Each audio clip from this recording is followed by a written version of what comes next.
Oh my gosh, I kind of want to scream and cry.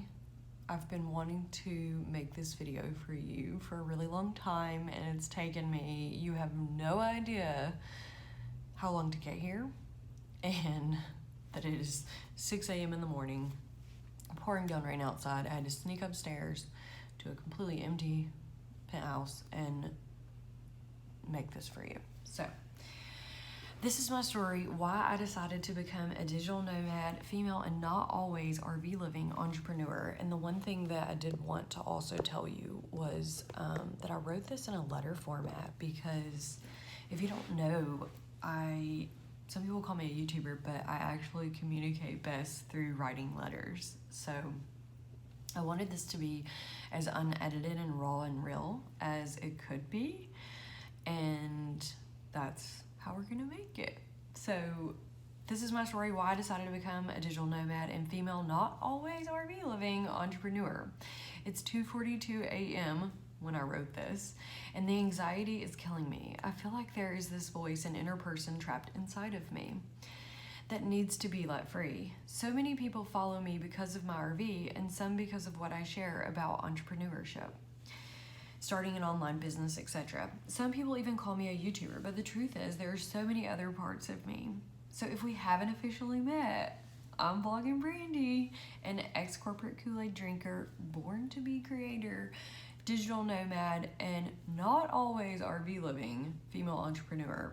So if you haven't subscribed, please subscribe to my channel and hit the bell icon somewhere around this video so you'll be notified each and every time I publish a new video. Now, for the past 5 years, all I've talked about is my RV life. So if you don't know this, which you probably may or may not, I actually have several other YouTube channels. And so I wanted to tell you my story and why I'm starting this YouTube channel. So for the past 5 years, again, all I've talked about is my RV life, but I'm a digital nomad, dog mom that I finally got sleeping over here, girlfriend of 8 years, and live the life most people only dream of. However, I can promise there are rich people problems and poor people problems. The anxiety caused by them is all the same. Sadly enough, when the rich people lose, the poor ones cheer, and they call those sexy crimes. After you get featured on the 5 o'clock local news for a $500,000 Ferrari being stolen, you'll learn that. No one cares. In fact, they laugh and cheer. I met and worked with a lot of different people over the years, but it wasn't until I told my story about why I wanted to live in an RV publicly on YouTube, kind of like I'm doing now, that I began to understand why God was trying to use me. I talked about how I grew up the product of a divorced family. I still remember the day when my mom sat me down in our sunroom at the time while I was in 4th grade to tell me how my dad would be leaving. I know I was upset, but boy, I had no idea how that conversation would change the course of my life. From then on, I never trusted men again. My dad was cheating on my mom, and it literally tore our whole family apart. I always wonder why men can't keep their you-know-what in their pants. And with one woman. Maybe actually try working on things like yourself, and the unclaimed emotional baggage still stays the same, no matter what relationship you go into or what woman you decide to be with. So the same goes for girls too, I suppose. I would think they're not all like me, obviously, cherishing the day that you can be a wifey or have a big rock on your finger. I would say a rose, but I already get those. So either way, I do have dreams, and I can't deny my country roots, if you can't tell that by my accent, because where I come from, it is dirt roads. My dad's told me stories about how he used to make $5 a day growing up. And to be clear, my dad, mom, boyfriend, and family are all great people, but they do and did play a huge role in my story. So I don't want to paint them as bad, but we all come from different backgrounds and experiences, and I'll say that this is just my view and interpretation of how things have played out, and everyone has their own point of view. But about a week ago, I returned to the place that most of my family calls home. It kind of made me cry looking at the life I left behind, yet if what had happened had not happened, we probably would never have made it out. I would never have had the experiences that I've had and would not be telling you this story now. I still remember all the trips out there to the country to see them for Christmas, and that's what we call it, is the country. Thanksgiving and decoration of my grandparents' grave they did every year that I actually had never met before. They died when I was really young. My dad would always come and pick me and my brother up, late as always. The truth is the truth. And then we would make the 2.5-hour drive from Georgia to Alabama one way for all the festivities, family festivities, and we'd stay for the weekend, and then we'd return back to my mom's house known as home. So I even spent the summers out in the country when I was younger. I had a favorite cousin. She was so pretty. She seemed to have the best parents and the perfect life. So she went on to be a cosmetologist. I wanted to be a cosmetologist too and follow in her footsteps. I also have always felt like the outcast of our family because we moved away and we didn't get to see each other every day. But I remember one of those rides back to the country, how upset my dad was when I told him I was going to be a cosmetologist and that I didn't want to go to college. And he made jokes the entire way, pointing out mobile homes and trailer parks, and he would say, "Oh, Brandi, I bet a cosmetologist lives there." I've never forgotten that conversation till this day, and it has sat with me ever since. Thankfully, I did go on to pursue my dream at the time and got my cosmetology license while I was still in high school. And by the age of 18, I was a fully licensed master cosmetologist. I had so many hair jobs back then, yet here we are going on almost 20 years later and still a licensed master cosmetologist, but it's only something I do for family and friends, and that's rarely. However, the jokes my dad made, plus the begging and pleading from my older hairdressing coworkers, convinced me to go back to college. So in my early 20s, I did pursue a degree in finance, which led me to my first real job. Up until then, I had only had 6-month shift jobs doing like gyms, department stores, and drugstores. So now I had landed a 9-to-5 part-time job working for one of my professors at his accounting firm.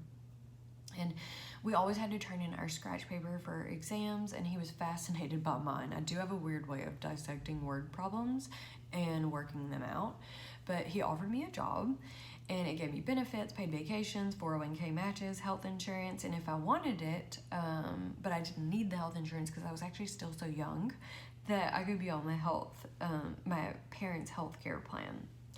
So I even remember turning 21 while I was still working there, and I had this job. I had my own office and a personal phone line. Things were all great until one day I had this conversation with my professor, and he mentioned that if I didn't want to be an accountant and I didn't want to pursue that dream, that I should pursue my other dreams. And so shortly after that, the other boss lady at the firm had offered me a raise with more perks. I was probably 22 or 23 around then, and so I did what any normal girl would do, and I turned down her offer and I quit my job. So I was still in college then, and I decided to go ahead and join a sorority, and I changed my major from accounting to finance, and I thought taxes and payroll were so boring, so that was not for me. Looking back, it was my best year ever. I did try to cut hair while going to college until I got that first 9-to-5 accounting job and have returned to my cosmetology roots over the years when needed. But after I got my degree, it was really hard to ever work in a salon again because 1, the drama, and 2, because I had this degree and I knew I could make way more money faster with jobs that required my finance degree. Plus, it's not really a great conversation starter whenever you're cutting someone's hair and you're like, "Oh, I'm cutting hair over here on the side and I have this ballin' job over here and this finance degree." They kind of start wondering like, why are you here, or that your job is not working out. I'm not sure. So it's not really a great conversation starter. That was literally servicing the person instead of the one being serviced. So I'm like cutting the people's hair. They're like the same jobs I have, and it was kind of weird. So but it was the people that I've met and the relationships that I've forged through all of these jobs, little and small, that have led me to the next job and the next big thing. and step on my journey. So my biggest one being the job that I took working for the largest financial institution in the world. So while finishing college, it became apparent I also needed to get a few other licenses. My Series 7, 66, a few insurance licenses to sell annuities and variable products, which I did while obtaining my degree. Eventually, I was all licensed up, and I landed a few other financial gigs in between, from selling bonds to mutual funds, financial planning, and stock trading. But it was those jobs and those relationships that got me this big 9-to-5 job with the title and the fancy car and my first house. I had the life, at least I thought I made it. So in fact, I was doing such a good job that I had automated my entire team's task list for the year. I sent out birthday gifts on automation. I had their meetings and calendars booked up for an entire year. And I even brought in an intern, a couple of interns to help show the ropes for them from one of the local schools, thinking I was doing like a good thing. Although I loved my interns, I think that might have been the downfall in my career, or at least that job. So when you know your worth and you start to demand it in terms of money, I can see why it might be easier to cut me out than keep me. So one shady day, my boss left on vacation while the other one had just gotten back from being gone for a month. And that's the day when they decided to fire me or lay me off, is how they put it. I was so upset. I'm pretty sure I cried. Never ever cry if you get fired. Never cry. I wasn't sure what to say. I was still in my 20s and trying to figure out how to handle the job plus balance my codependent relationship behind the scenes that no one even knew existed. When my boss hired me, he said I had a target on my back because I was the youngest female and highest paid in the office, but I still feel like it was a crock of crap that they said to let me go because they couldn't afford me, is what they told me. You know, along with the vacations, the new in-ground pool that they just got, the $400,000 private school tuition for your 5-year-old daughter. And the Maserati you just bought. Don't let me forget that. So yeah, you probably couldn't afford me anymore. What they did to me was very shady. The interns got paid out of the bank's book, which was free for them, and I got paid out of the money me, actually brought in. So I only got more money if the team made more money. Needless to say, as soon as my intern got licensed, they canned me. AKA they fired me or laid me off, as they said. But it was a blessing in disguise because I was already preparing my resume. I was looking for other options. God just decided to make the decision for me because I wasn't either doing it fast enough or he knew I would never do it. I was probably too scared to. Again, this was my first big job and I was so scared to leave.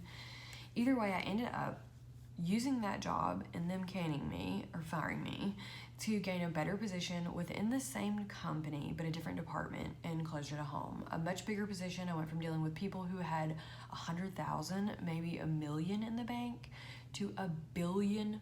$1 billion with the push of one button I could trade. That's crazy to even think about, but I did that. I truly believe God showed these things to me so I wouldn't be shocked for where I'm at now. You have to know how to compromise yourself and communicate with people at different, compose yourself and communicate with people at different levels in life, especially different financial levels. They have a saying, another level, another devil. And that is so true. You might even have heard it called more money, more problems. That's true too. So I lost that job, but again, it was a blessing because the other one made me way more money than I had ever made before. I was making 6 figures. Plus, I didn't have to drive 2 hours a day to work anymore. I was actually able to buy my first home. It was a condo in the city. I can see it from where we're at right now. It's dark outside. And I was actually able to walk to work. So I had a condo right here down the street, and I was able to literally walk to my office. So now I had made it. But a few years after the same checklist 9-to-5 job and listening to the news 24/7 and investing billions of dollars in other people's money, all while dealing with my relationship woes. I knew that there had to be something more. This was not my story. I wasn't happy. I didn't want to be in finance. This was my dad's dream, and everyone else had pushed me to go to college and these jobs and everything else. It really wasn't what I wanted to do. I call it my Sarah Blakely moment. If you know her, she's one of my idols, the CEO and the creator of Spanx. Not because I actually need to wear them, but because how she made it from selling fax machines door to door to realizing it wasn't her story and being an outspoken female entrepreneur and billionaire. I actually live so close to her, you have no idea how many times we've probably crossed paths. I dream of the day I can dine with her for dinner. I'm such a fangirl, you have no idea. She's literally, like, I could see her across the street in several locations. That's for another video, okay? Another video. Now, let's be real. My mom has always been the supporter and loving one, while my dad's always been more about making a living and money. But it was at that moment when I knew I was about to quit my job that I felt like I was taking back what was stolen from me and my dreams. Now, remember, I told you it was my dad's decision to cheat and leave the rest of us, in which led us down a path of self-destruction, low self-esteem, and self-worth. It was also that decision that caused my mom to look for love in all the wrong places and settle for losers. I'll never forget her next husband and my stepdad at the time, who encouraged me to have intercourse at the age of 14. And after telling him how it made me feel, I thought he would protect me and tell me, no, boys shouldn't do that to girls. But instead, after self-reflecting, I think he was just dreaming about the day him or one of his friends could be with me more intimately. So by the age of 16, him and my mom were headed for divorce, and little did I know that too would change the course of my life again. So yeah, in between looking like a straight A student and doing all the right things for the rest of the world to see, secretly inside I was holding on to a bad wish that I thought and hoped was a dream. But it wasn't. It was a deep, dark secret that would send me in and out of mental institutions, bad relationships with men, on and off pills, and into a dark depression that made me want to be suicidal at one point in my life. Yeah, me, this person that looks rich and famous. I've been to mental institutions, and I've wanted to end my life before. So, it gets worse, sadly enough. It's what led me to the decision that I made and why I'm doing what I'm doing now. But at the age of 16, on one 4th of July Eve, I remember being at my stepfather's best friend's house, and his wife had just had a baby. I woke up to find him on top of me, and I get chills even as I'm writing about this, but telling you this story. I froze. The saying is true. I can't even see what I'm reading to you. It's flight or fight response. I was trying to scream so loud, but the words just would not even come out of my mouth. I just remember when he finally stopped, and I sat there scared and thinking, is he still awake? And watching me? And how do I get the F out of this house? So, after it was all over, there were so many things that transpired. My mom called the police and tried to tell my story, and I tried to tell my story to my stepdad, and the only response that I got was, what do you want me to do about it? Wow, just wow. That was my dad for a good part of my life. But I'll say that wasn't the man that raised me, not the one that I knew. It was obvious after his own personal tragedies in life that he wasn't the same person either. We lost my stepbrother, his son, a few years earlier in a bad car accident. He was forever changed. He drank a lot of beer every day. I couldn't even tell you how many. But the ironic part is my mom got him from the trailer park. This plays out to a better story. I'm not making fun of trailer parks. And he ended up having a rap sheet. So he came from the trailer park. He ended up having a rap sheet, bad money problems. And then one day he decided to cheat on my mom and leave, of course. The woman that saved him, the woman that paid for all of his dreams to happen, the woman that did everything a wife should except confront him about his progressively mischievous activities. But my mom is the nicest, sweetest, kindest, and most giving person I know. That's where I think my codependency tendencies come from. So you teach people how to treat you, and boy, did I teach men how to treat me over the years, and women. People do what you let them do to you. Remember that. I can't tell you the number of people that have used and abused me. I'm always the smart one that everyone wanted on their team, but I was always second choice when it come to calling me or making plans to hang out with me or even having relationships with me. It was like people knew they could count on me, so I was always like their backup plan. I never got invited to parties growing up. I was never invited on dates.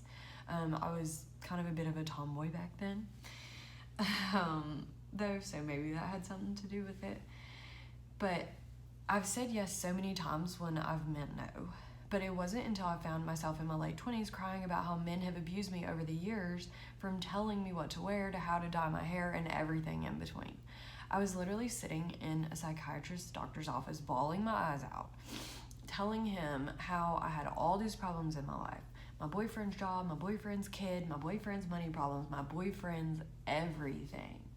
Here I am with this amazing job and career, yet behind the scenes my life is falling apart once again because of a man. But it was that day when I learned the word codependency.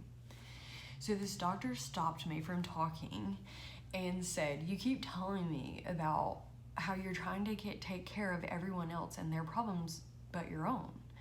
I mean, he was so right. I was in my 20s taking care of a grown man and his kid. What the F? That's all I can say. He would call me every day with a new crisis and needed money for random things. I would be at work and just dread seeing his text or hearing his phone ring.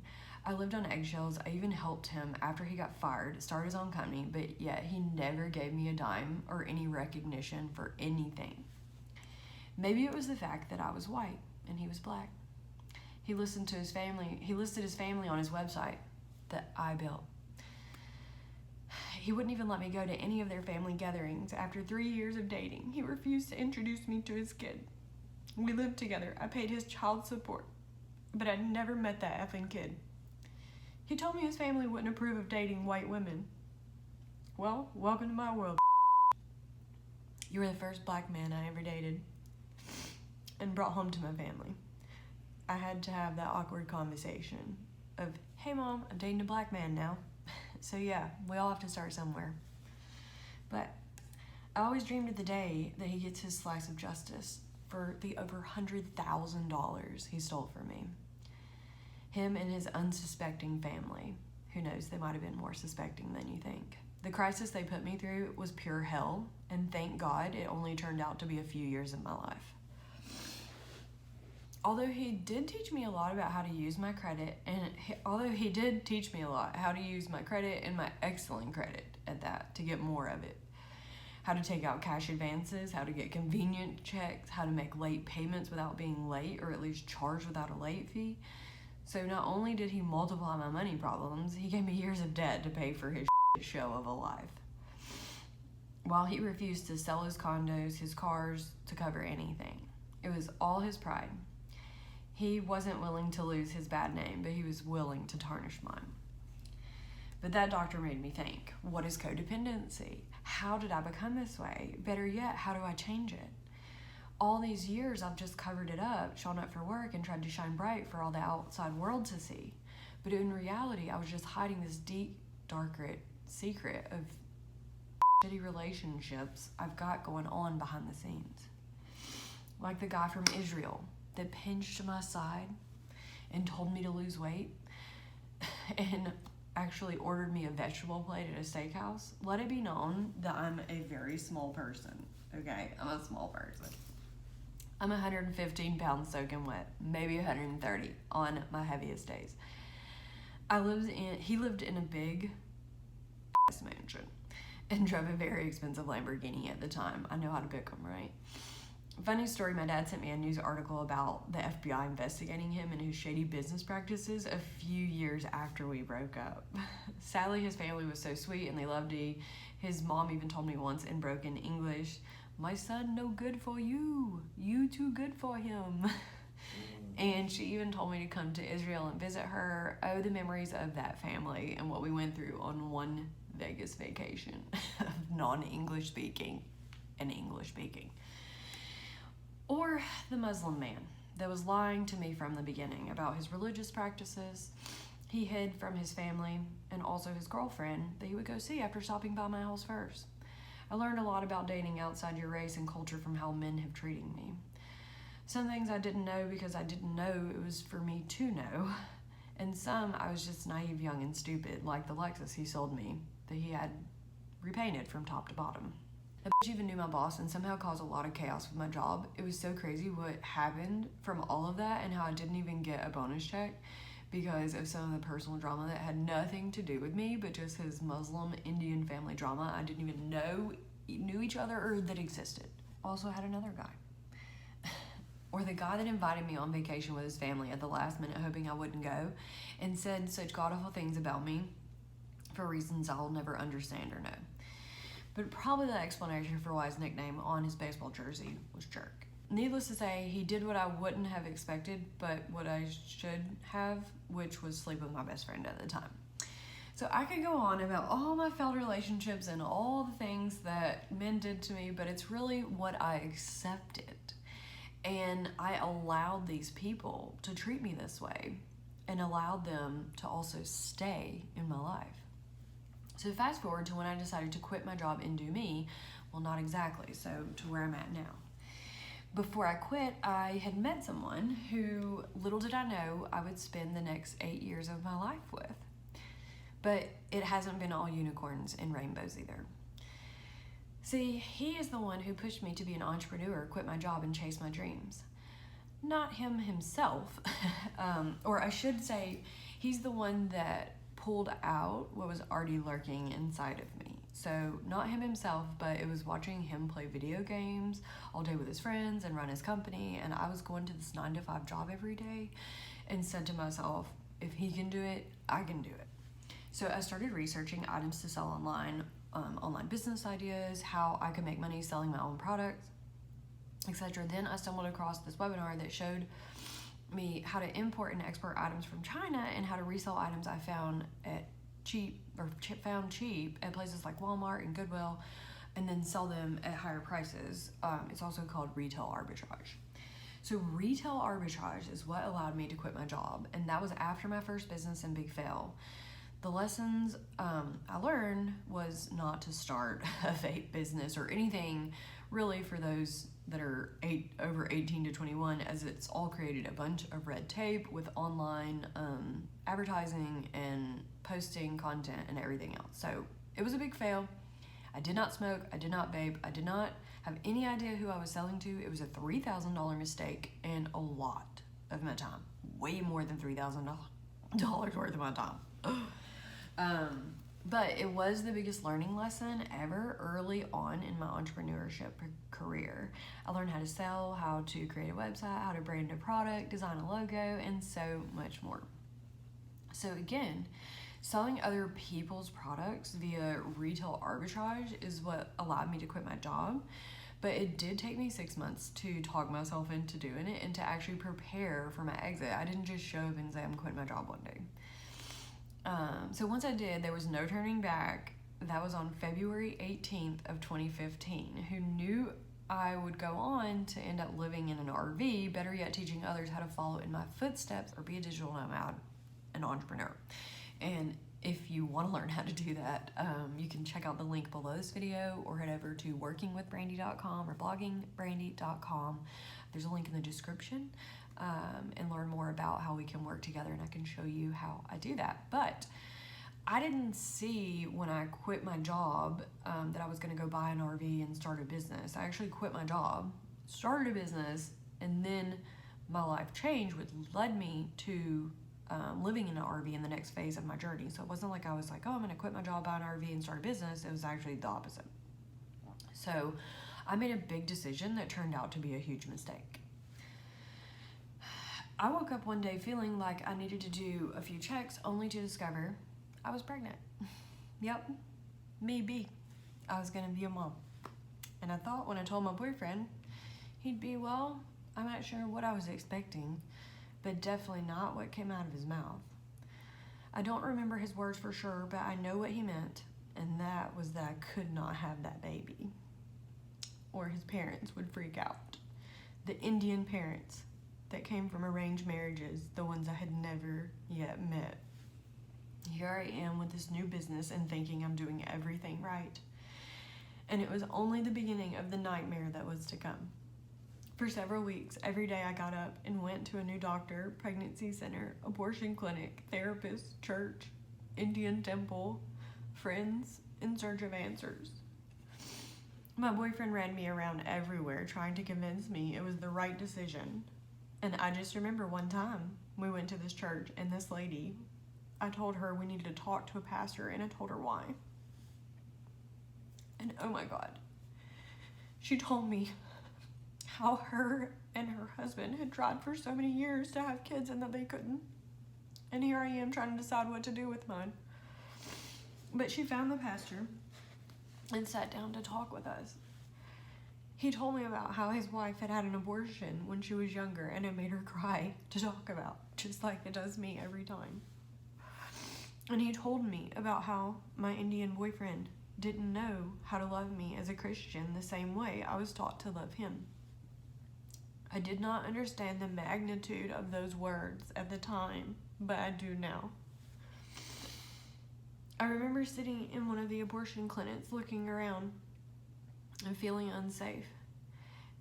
Like this place wasn't for me. And I'll never forget when I told that pastor how I felt and he replied, because it's not.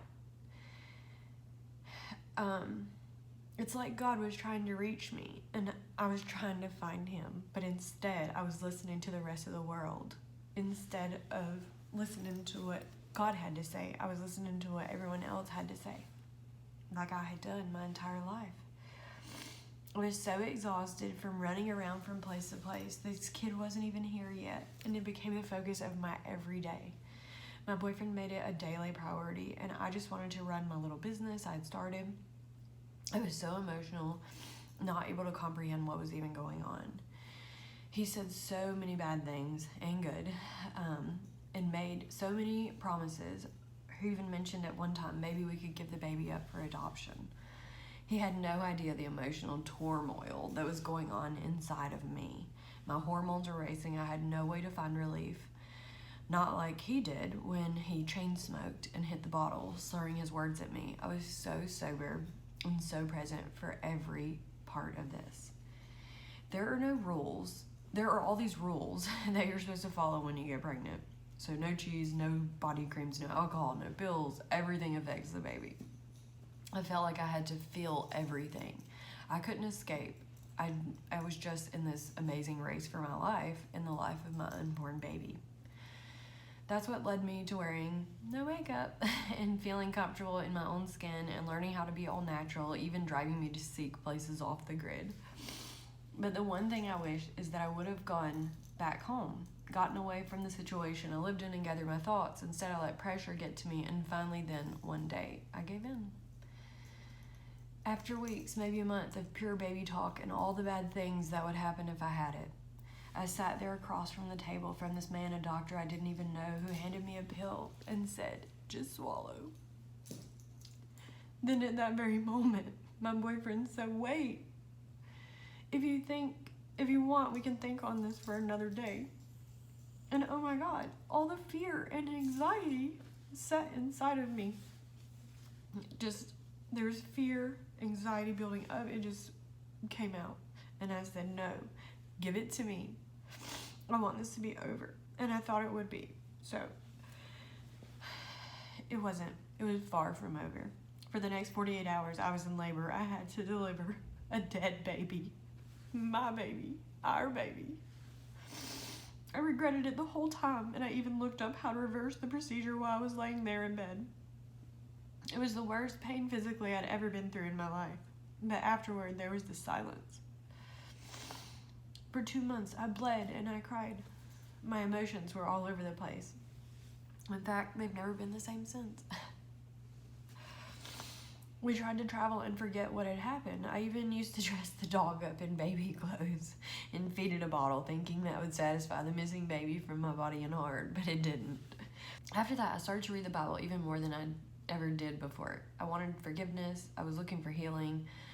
And while the travel definitely helped, it also posed more problems, like the fact I couldn't operate my business from the road.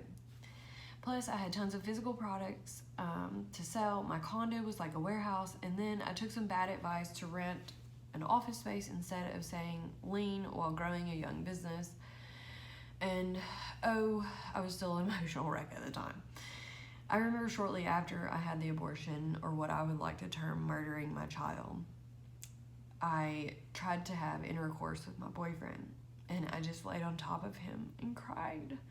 I lost a piece of me that day, something he'll never understand because it wasn't his body and the baby wasn't inside of him. But it was during that time, and after being on one of those trips, I found a verse in the Bible talking about how God asked this man to sell his possessions so he could get God's blessing. And so that's what I did. I started to sell everything so I could be closer to God. The possessions meant nothing. It just created clutter and chaos in my life. I just wanted to have space and heal. And my boyfriend jokingly called it a lifestyle for sale, but I was in desperate need of a lifestyle change. So over the next year, I downsized, listed my condo for sale, and bought an RV to travel, since it seemed to be the easiest way to travel with the dogs and run a business. Plus, I thought my boyfriend was going to eventually propose, and we'd be looking for a place together. So buying another house at the time wasn't really on my agenda.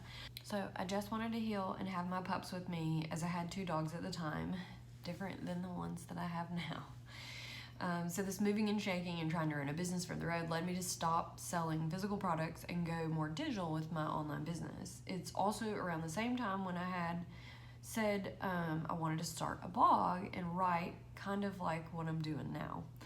But I didn't know what I was doing or how to get started, what to write about. And looking back, I sent some of the creepiest messages on social media to people trying to figure it all out. By the way, I didn't have social media, and I wasn't on it when I quit my job or my first business. So I had no website, I had no social media, no brand, no nothing. Nothing online, except I did use third-party platforms to sell my merchandise. So sales funnels and retargeting and email lists wasn't anywhere on my mind at the time. I just knew how to make money. And the social media game was actually forbidden while I was in my corporate job. So it was all new to me at the time. This is also when the name Blogging Brandi was born. I still remember my boyfriend saying, "Oh, what are you gonna do now? Start a blog and be Blogging Brandi? Ha ha ha." Haters gonna hate. But that's actually how I got my name, was that stupid little comment. That's what created my personal brand and what you know me as now, as Blogging Brandi. But again, it's not like I bought an RV and rode it into the sunset and had this amazing online business. I've had several businesses, tons of business ideas, and multiple streams of income over the years, from retail arbitrage to writing books, affiliate marketing, developing mobile apps. I've sold my own products and services, other people's products and services, making my own line of branded merchandise, t-shirts, hats, mugs, creating online courses, and of course coaching, what I do now, and so much more in between. I worked for many others before I was able to work for myself, and I didn't create my empire overnight. In fact, I never would have started a website if one person hadn't said to me, "You have all these products on Amazon and you have all these products on eBay, but how do people know to come back to you, and what do you actually sell?" That wasn't his exact words, but it was then when I knew I needed a website and a brand. So one conversation or business idea had always led to the next, but later I found myself sitting on an island in my brand new RV trying to get my website started, and the guy that I hired was telling me about his sister and how she just had this baby and how he needed more time. And of course, you know what crossed my mind? I was like, a baby? I mean, I just lost my baby, and that was why I was even on this island in my RV, and he won't help me tell my story, but in a weird way he did, because in the middle of my meltdown, he said to me, have you ever thought about making YouTube videos? You'd be really good at making YouTube videos. And that's what led me to you and YouTube. So that's why I created a YouTube channel. And how I got started was actually a meltdown of mine and somebody saying, you should check out YouTube. And I was like, I would be really good at YouTube. So I created it due to my life experiences and the fact that my story had bumpy roads, like the travel trailer I bought and totaled within less than 6 months. My brand new travel trailer, this new RV life that I was going to start, all gone, brand new. Or the van that I've had 2 of when I was doing van life. One was a lemon, so I got another lemon. Seriously. Or that someone stole my last trailer, which led me to buying my motorhome. And how I've lived in a trailer park stationary for 3 years, plus how I ended up there minus COVID. The main reason is still the same. I was waiting on a ring, looking for healing and trying to build my business. Plus a series of unfortunate deaths in my family had shaken me. I was living in Las Vegas at the time and found myself so alone, 2,000 miles away from my family. One tragedy after another had me change my mind about traveling and kept me parked in the same RV park for so long. But it also allowed me to focus. So I learned after 5 years of constant travel that it's hard to hold down roots or do some of the things that I wanted to do, like start a dog rescue. I also learned a lot about people and when you're stationary, especially at a trailer park, or what some would like to call an RV park. Although I still remember wondering when I got stationary at this RV park that I've lived at for 3 years when I'm not here. I still remember wondering when I pulled up there, I was like, why do these people never leave? Like, they never leave. They don't go anywhere. This is so weird. So when you're on the road looking for an RV park, you're not normally trying to find one with permanent long-term residents. Normally when you pull in, you see permanent residents, you're like, let me out of here. But now I've been on both sides of traveling and stationary RV living in the same spot for 3 years. So I see things a little different than most termed RVers. Plus, I have the ability to hop between houses and work from anywhere as I want as a digital nomad, like writing this blog. I can be location independent or making this video, which led me to selling my motorhome. So after being parked for over 2 years, it took me almost 6 months to officially sell my motorhome last year. But the fact that I don't have to make $1,000 monthly payment for something I'm not using for its intended purpose brings me great joy. But yeah, that's where I guess this all takes a bit of a twist. Last year I sold my motorhome with every intention of leaving the trailer park behind. I was ready for something new and different. I was tired of being a slave to debt of the RV that I never moved anymore.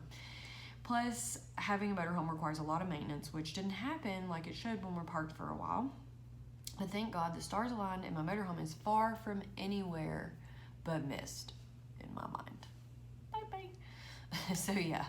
My intention was to leave the trailer park and live between like my mom's and my boyfriend's, but as luck would have it, someone decided that all of a sudden they wanted to get into RV life, because if you didn't notice, the whole RV thing was me up until this point.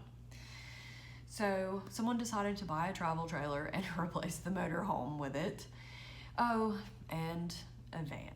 So now we have a travel trailer and van.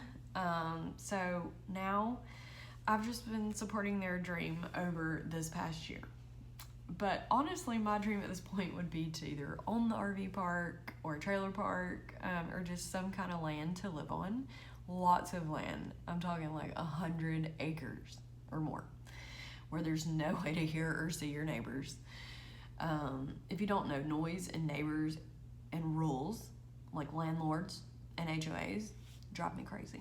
I've never followed rules. I'm an entrepreneur. Do I look like I want to follow rules or HOAs or landlords? Or no, absolutely not. That's why I want my own land, no rules. Or RV park where I make the rules. So, yet others look at my life and they say how blessed I am to be where I'm at, which I've never denied. I feel so blessed to be in this life and have the experiences that I've had and have the people around me and be surrounded with so much love. It was actually, up until now, I didn't even know what unconditional love was, or how to love someone else. So I've learned a lot on this journey. But yes, we do all have a story and dark secrets hiding inside. So trust me, I deal with all my own issues, from addiction to abuse and alcoholics in my life. I've been on the road or on the run for many years of my life, and all because I'm trying to control my situation. So most look at my life as a trip or a vacation, but I see it as an escape to find peace and quiet. Every time I move, I'm moving to find peace and quiet in my life.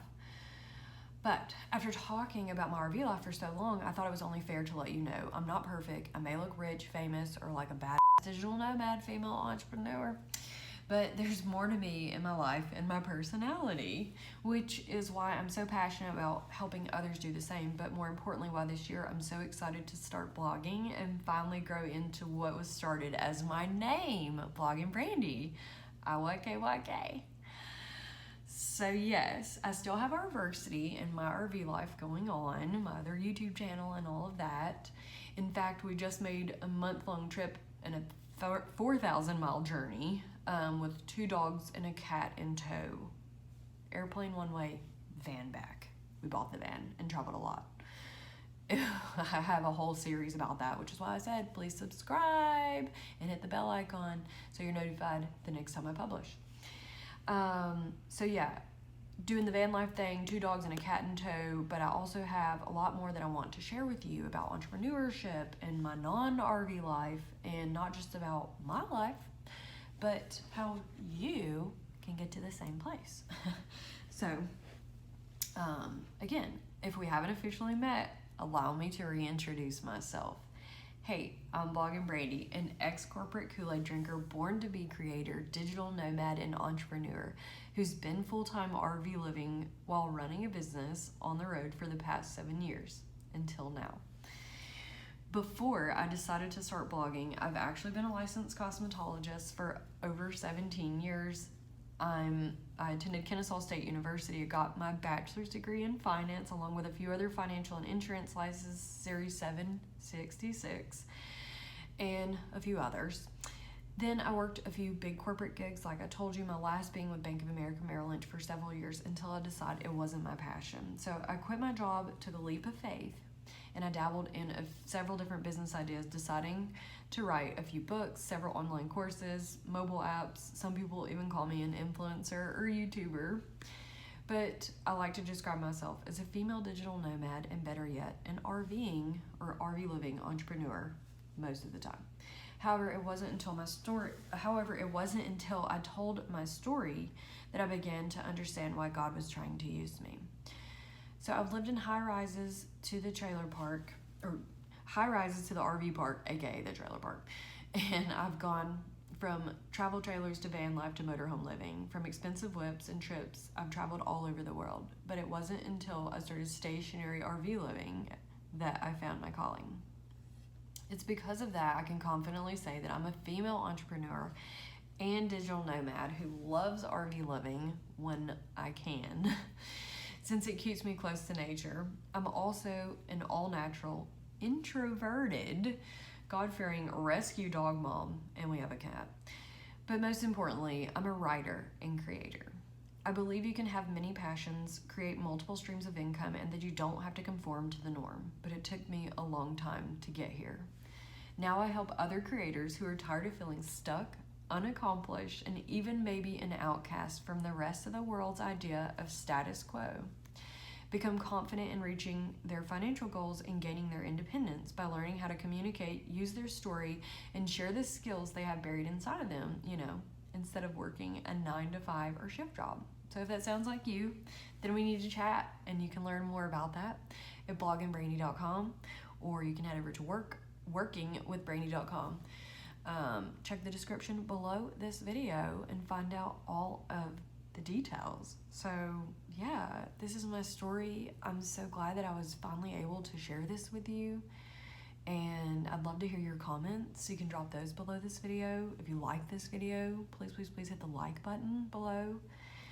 And if you haven't joined my fan club, that'll be in the description below too. So I'm excited to start this journey. I'm excited to start this channel. I'm excited to start sharing more about me and not just my RV. And I just thank you for watching. I love you. Don't forget to subscribe, hit the notification button, and I'll see you in the next video.